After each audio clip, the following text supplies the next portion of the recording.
कस्तो बाँदरहरू आएछ भन्छ होला कस्तो हुँदैछ दाइ सरसफाइ कार्यक्रम कतिको मजा आउँदो रहेछ जङ्गलको बाँदर सबै भाग्ने भयो नि अब मजा त आइहाल्छ नि काम गर्ने मान्छेलाई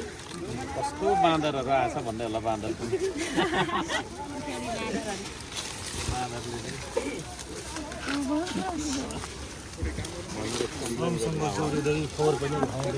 हजुरलाई यो सैमुको जङ्गल सफा गर्न जाऊँ भनेर चाहिँ यहाँ हाम्रो यहाँका श्रमदाताहरूले बोलाउनु भएको अनि म चाहिँ सहभागी बनेको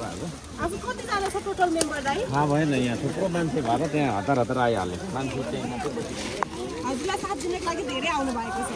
मलाई भन्दा पनि यो सरसफाइ अभियान भनेको छ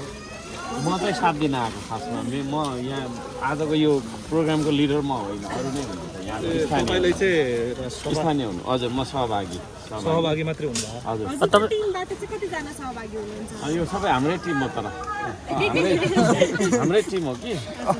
यो सर त्यो यसको आयोजक चाहिँ म होइन क्या यहाँ मलाई थाहा भएन नि त यहाँ त त्यसले गर्दा स्थानीयहरू हुनुहुन्छ प्रधानमन्त्रीलाई पनि सम्मान लगाउनु पर्छ आउनुहुन्छ होला पछि गृहमन्त्री र प्रधानमन्त्रीलाई अब श्रमदानमा एक दिन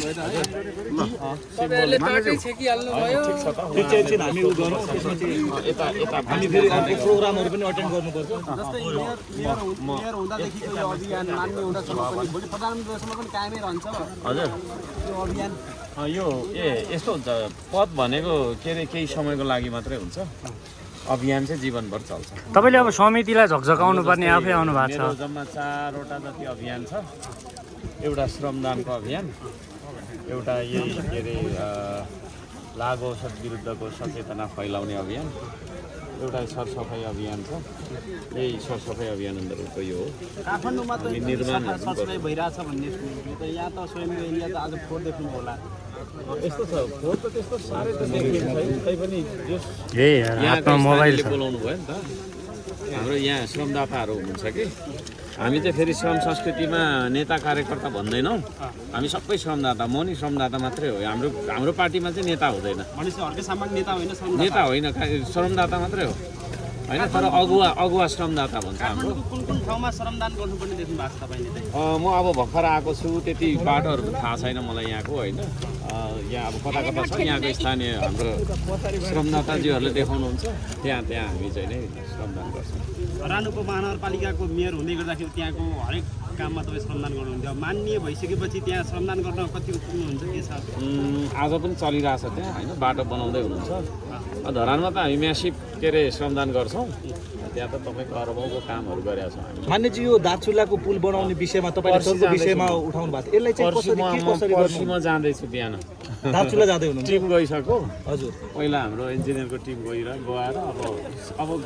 पर्सि गएर चाहिँ हामी शिलान्यास गर्छौँ काम टोलीको उता गइसक्यो हामी अब त्यसरी भारतले मान्दैन भन्ने कुरा पनि छ होइन त्यो सिमानामा होइन नि त दार्चुलाभित्रै गर्ने हो हरेक शनिबार सोमबार भनेर चिनिन्छ सिमानाको कुराहरूमा चाहिँ अब त्यहाँ श्रम संस्कृति पार्टीलाई अब यो सोमबार काठमाडौँमा लागू भइसक्यो हो यो त धेरै पहिलादेखि हो नि यहाँ तर अब म चाहिँ उता हाम्रो जितेनजीहरू हातमा अट्दैन नि त यत्रो केही न केही काम गर्नुपर्छ यो श्रमदानको लागि चाहिँ प्रधानमन्त्रीलाई चाहिँ तपाईँको केही सुझाव छ मेरो केही पनि छैन उहाँ अब व्यस्त हुनुहुन्छ होइन अब उहाँको तपाईँको पदीय जिम्मेवारी धेरै हुन्छ त्यसले गर्दाखेरि उहाँलाई मैले के भन्ने तर राज्यको नीतिमा श्रमदानलाई पनि विकासको मोडेलमा थप्नुपर्छ भन्ने कुरा चाहिँ मैले सदनमा राखेको छु तपाईँहरूको सम्बन्ध फेरि जोडिएको हो कि अस्ति संसद भवनभित्र तपाईँहरूले अङ्गालमा होइन यस्तो छ त्यस्तो नराम्रो पनि भएको थिएन राम्रो पनि भएको छैन हामी एउटा उसमा छौँ नि उहाँ एउटा काम गर्नुहुन्छ म काम गर्छु त्यस्तो के छ र नराम्रो भएको थियो राम्रो भयो भन्ने विषय नै छैन त्यो तर मित्रता चाहिँ कायमै छ मित्रता त पहिलादेखि बोलचाल हो हाम्रो हजुर प्रधानमन्त्रीले के भन्नु तपाईँलाई चाहिँ त्यतिखेर के भन्नु के सम्वाद भयो प्रधानमन्त्रीज्यू र तपाईँ बिच के सम्वाद भएकै छैन नि सम्वाद त सन्चै हुनुहुन्छ यो त्यो यस्तै त हो सन्चो बिसन्चो कुराहरू भनेपछि अब हाम्रो काममा साथ सपोर्ट रहिरहन्छ साथ सपोर्ट त किन नरहने सबै एउटै सिस्टमको पार्ट जस्तो हो हामी कता कता सुनिरहेको हुन्छ क्या सर हजुरले धरान छोड्नु भएपछि धरान 4 भयो काठमाडौँ आउने बित्तिकै काठमाडौँ सफा हुन थाल्यो भन्ने कुराहरू पनि आइरहेको हुन्छ यो कुरालाई कसरी लिनु भएको छ त्यो त मान्छेले बुझ्ने कुरा हो अब पब्लिकले बुझ्ने कुरालाई फेरि मैले आफ्नो तरिकाले बुझ्न आग्रह गर्न सक्दिनँ त्यति त्यो पुल बनाउने काम त अब सरकारको थियो अब हर्क साङपाङ कस्तो मूर्ख भन्ने जस्ता पनि टिका टिप्पणी गरिरहेछन् के भन्नुहुन्छ यसमा तपाईँ त्यस्तो हो नागरिकले आफ्नो देश बनाउनु पाउँछ नि त त्यो चिज हो त्यस्तो त मूर्ख भनेदेखि त तपाईँको धेरै पहिलादेखिको हो नि त म त्यस्तो मूर्ख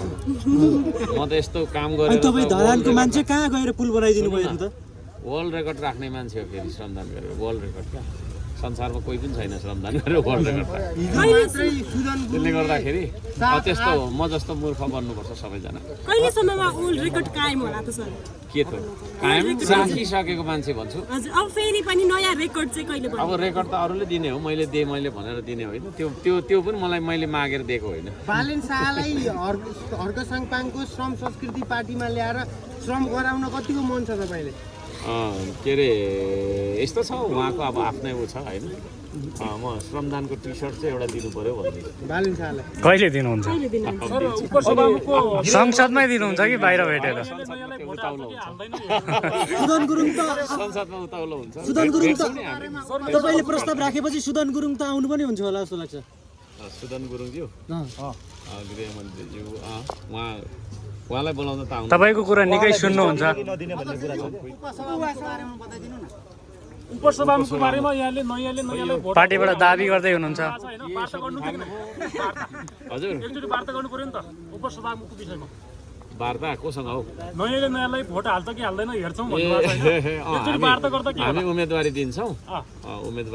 र त्यहाँ के अरे अब के भन्छ अरे अब उहाँहरूले कता भोट हाल्नुहुन्छ नयाँलाई भोट हाल्छ कि हाम्रो के अरे मैले लेखाएको छु त 7 भोट मात्रै आउने हो कि तपाईँको 189 भोट आउने हो बन्नलाई सम्बन्ध फेरि बिग्रिने हो कि होइन त्यो एउटा के अरे व्यङ्ग्य जस्तो पनि प्लस यथार्थ पनि हो हामी उम्मेदवारी चाहिँ दिन्छौँ किनभने अब सभामुखमा त अब उहाँहरूको भइहाल्यो निर्विरोधै भइहाल्यो होइन अब भोलिको बैठकमा औपचारिकता दिनु लागेको छ त्यो औपचारिकता दिनैपर्छ अहिले माननीय भएको मध्येमा हजुरलाई श्रम संस्कृतिमा ल्याएर मजाले श्रम गराउन चाहिँ कुन माननीयलाई मन लागेको छ ठ्याक्क भन्नुहोस् साह्रै हँसाउँछ हरेक मान्छेले श्रमदान त गर्नुपर्छ नि किनभने हाम्रो देश भनेको त्यत्रो धेरै बजेट भएको देश होइन क्या गाह्रो छ नि त मनिपालिका चलाएरै आएको मान्छे हो पैसाले नपुगेर कस्तो समस्या हुन्छ त्यसले गर्दाखेरि श्रमदानबाट हामीले चाहिँ पूरक विकासहरू गर्नुपर्छ कि नपुगेका विकासहरूलाई उम्मेदवारी टुङ्गो लागेको माननीयज्यू उम्मेदवारी दिने निर्णय भइसक्यो त्यो त किन भन्दा तपाईँलाई आइहाल्छ ल आइहाल्छ त्यो हाम्रो त के ठुलो 700 जनाको समूह होइन 100 जनाको समूह होइन सभामुखलाई के सुझाव दिन चाहनुहुन्थ्यो समयको कुरा बोल्ने मैले भनिसकेको छु त के अरे उहाँ निष्पक्ष त रहनै पर्छ किनभने सभामुख उपसभामुख बनिसकेपछि पार्टीको मेम्बर बन्दैन त्यो संवैधानिक पद हो राजनीतिक पद पार्टीगत पद होइन र उहाँहरू चाहिँ एउटा निष्पक्ष भएर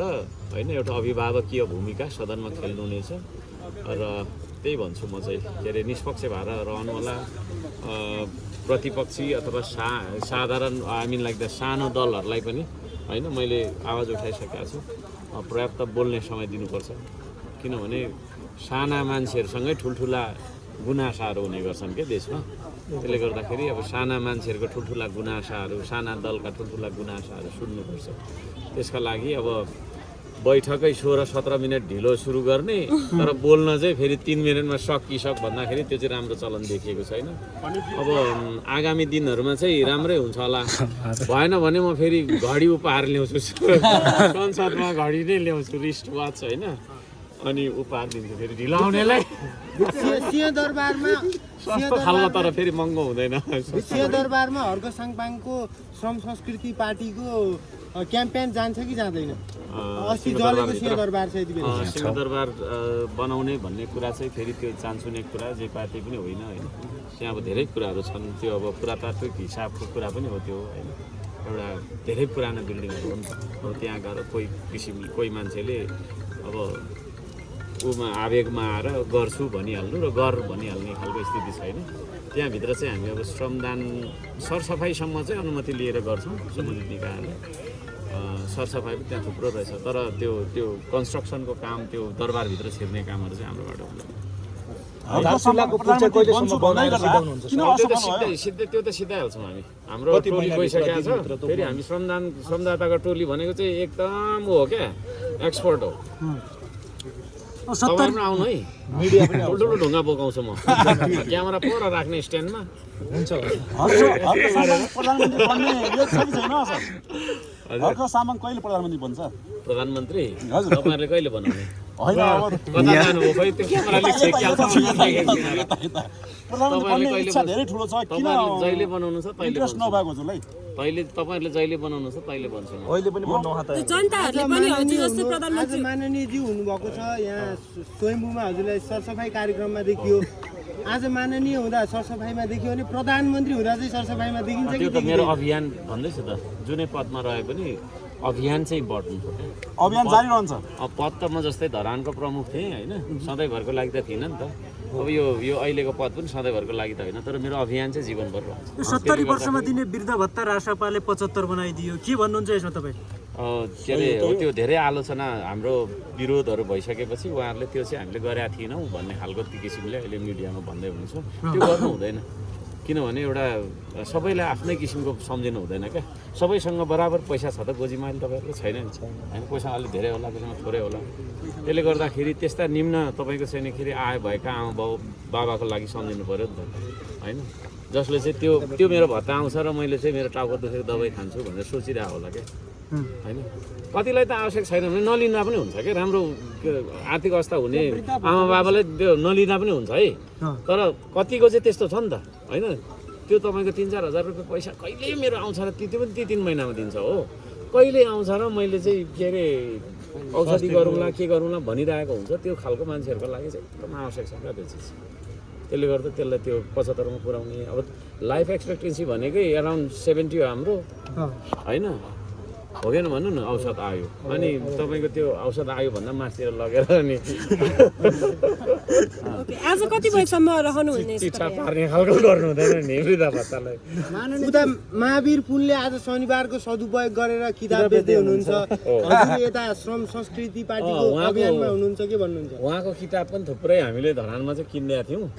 सबभन्दा द हाइएस्ट सेल हामीले नै गरिदिएका थियौँ हाम्रो तपाईँको त्यतिखेर पार्टी थिएन मेरो तर श्रमदानको एउटा स्वतन्त्र हाम्रो चाहिँ नागरिक समाज